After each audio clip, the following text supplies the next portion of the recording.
let's go over this remaining of chapter. You're asking, I hope every day would be like this. You ask good questions, and then I'm hoping everybody would pay attention. Not, oh, it does not pretend to me, I should not pay attention, it's not related to me. But you're all here to learn, so am I. I'm here to learn too. So I did not know, I'm glad to hear that somebody was detected with Down syndrome before their birth, but they were born and they were wrong. So what is the deal? What happened? No.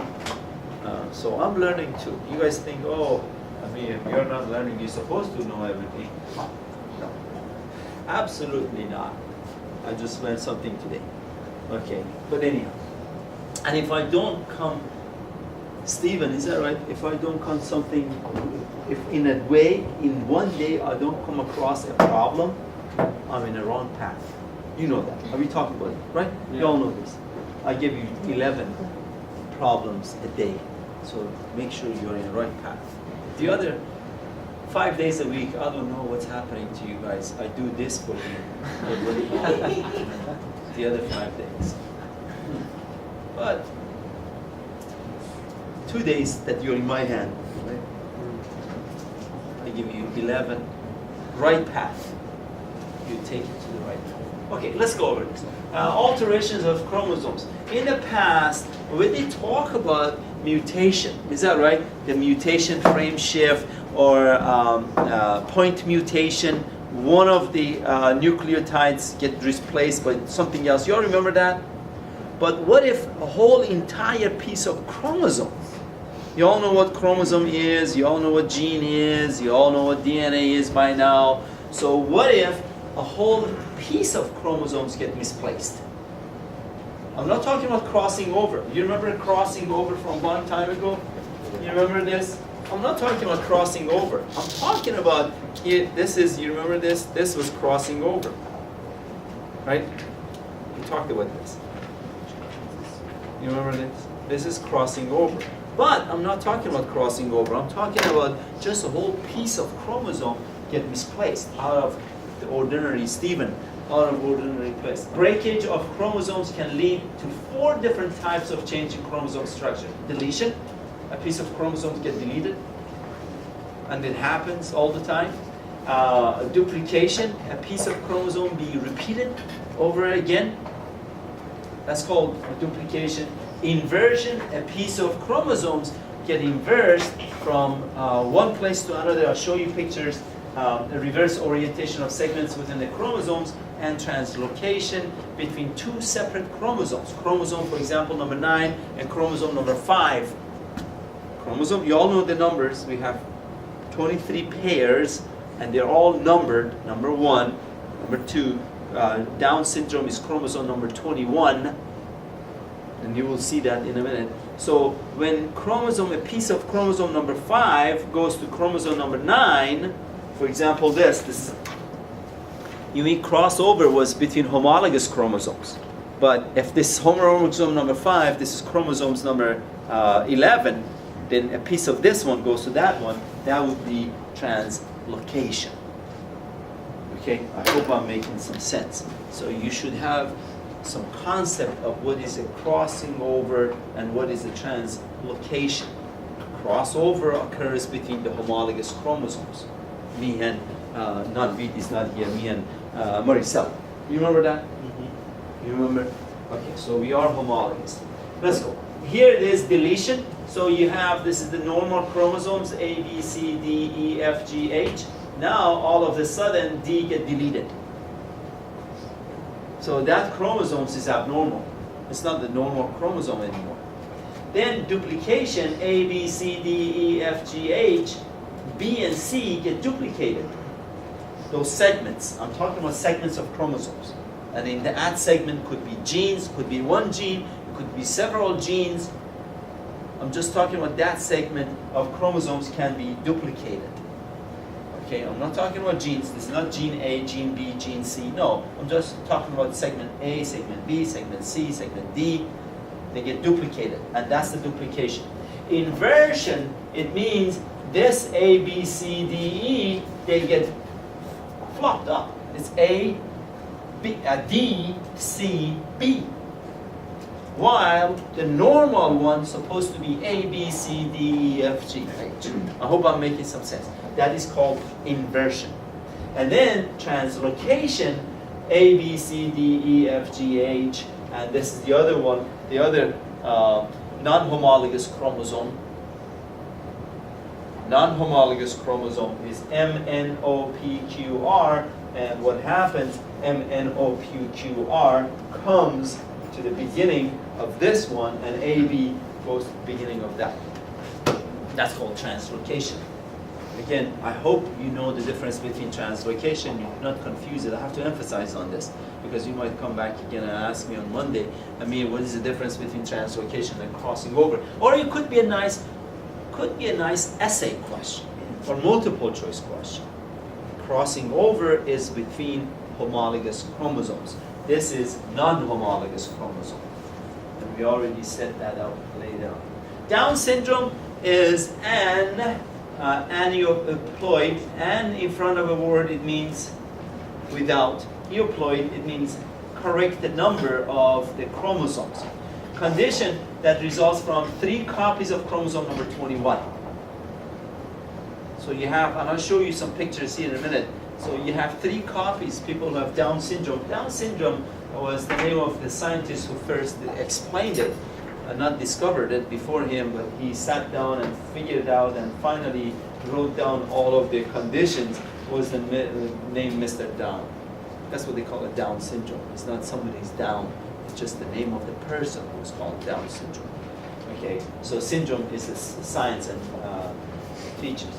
Okay, it affects about 1 out of 700 children is born in the United States. The frequency of Down syndrome increases with the age of mother, a correlation that has not been explained. For some reason or another, nobody knows when the age of the mother goes. Usually, last semester, a student corrected me. I hope you all can correct me again.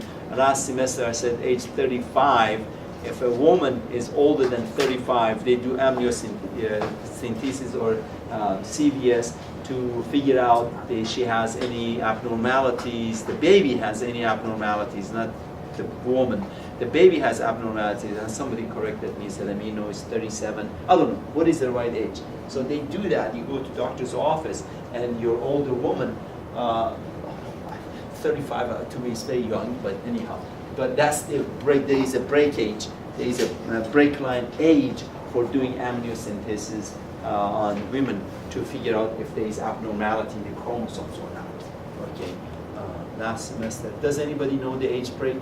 I thought it was 35, but I guess that's why 35 40. Sticks. Huh?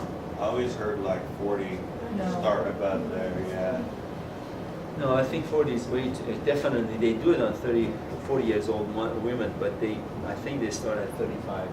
I don't know. I should have wrote it down in my PowerPoints, but anyway, let's go. Again, it could be different from state to state. I don't know. Here is the Down syndrome that we were talking about, and here it is, chromosome number 21. You have 3 copies of it. 1, 2, 3. So those 3 copies, it makes a difference. That's why that person has Down syndrome. Okay.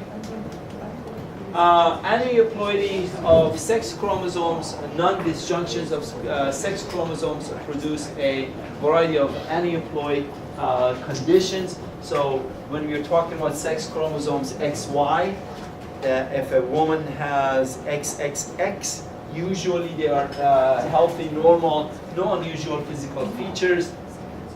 Klinefelter syndrome is the result of extra chromosomes in male producing XXY individuals. So again, that's a syndrome. There are some signs and symptoms with this Klinefelter.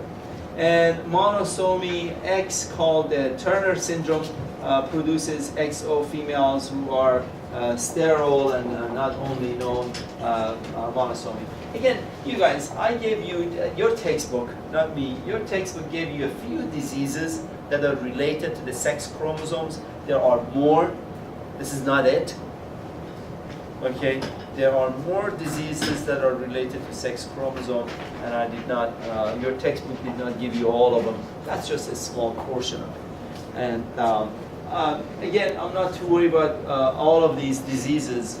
You should not worry about it too much for your exams.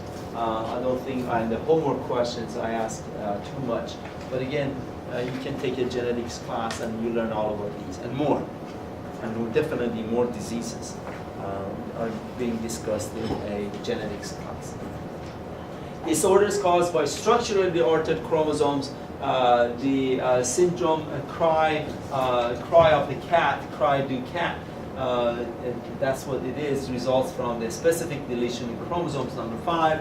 A child born with this syndrome is severely intellectually disabled and has cat-like cry. Individuals usually die in infancy or early childhood. Certain cancers, including chronic myelonegaeous leukemia, the leukemia are caused by translocations of chromosomes. Again, there are many genetic disorders that are with these, that they are with different abnormalities of the chromosomes. Okay, and again, I'm not too concerned with these syndromes and diseases for your exams. Just for your information that these exist. Here is a Philadelphia chromosomes. We're talking about translocation between chromosome number 22 and chromosome number 9. That's it, translocation. But anyway, inheritance of organelles. The organelles gene. What organelle you learned in here that has chromosomes, has DNA in human? Huh? Mitochondria. So what if mitochondria do not make their own, do not make the proper protein molecules, or they're abnormal? Then as a result, the person feel lethargic, tired, and that's what this PowerPoint, this slide says. Extranuclear genes or cytoplasmic genes are found in organelles in the cytoplasm, mitochondria, chloroplast. Of course, chloroplast plants have it. We humans have mitochondria, and other plants, plastids, carry very small secure molecules. Extracellular genes are inherited maternally because the zygote cytoplasm come from the egg. So all of you in here, Lauren and Katrina, both of them, and Reno and me, we have our mother's mitochondria. We do not have our parents' mitochondria. So all of the mitochondria in us is true. Amir, didn't you say half of you is from your father and half of you is from your mother? Yes, I said that and I still say that, but all of your mitochondria comes from your mother. And that's why it is easier for geneticists to detect what is your ancestry. They usually tap into mitochondria and find, because that way you came from one particular, all of your mitochondria came from one person. So they can trace that back better than if you're a combination of two people. Okay, again, we'll talk about that in genetics class. The first evidence of extracellular genes came from studies of inheritance of yellow or white patches on leaves of otherwise green plants. Some defects in mitochondria genes prevent cells making enough ATP. Of course, mitochondria is, as I said, that's why the person is lethargic. Affects the muscular and nervous system. For example, mitochondrial myopathy and Leber's hereditary optic neuropathy. Those are some of the examples. Again, I'm not too crazy about diseases. Okay, I'm done. If there is no other question, let me flash up. So you said you have chapter 15 done. Is that right? 14 done. Where is? If you have chapter 14 done, then chapter 15. Let me turn this off.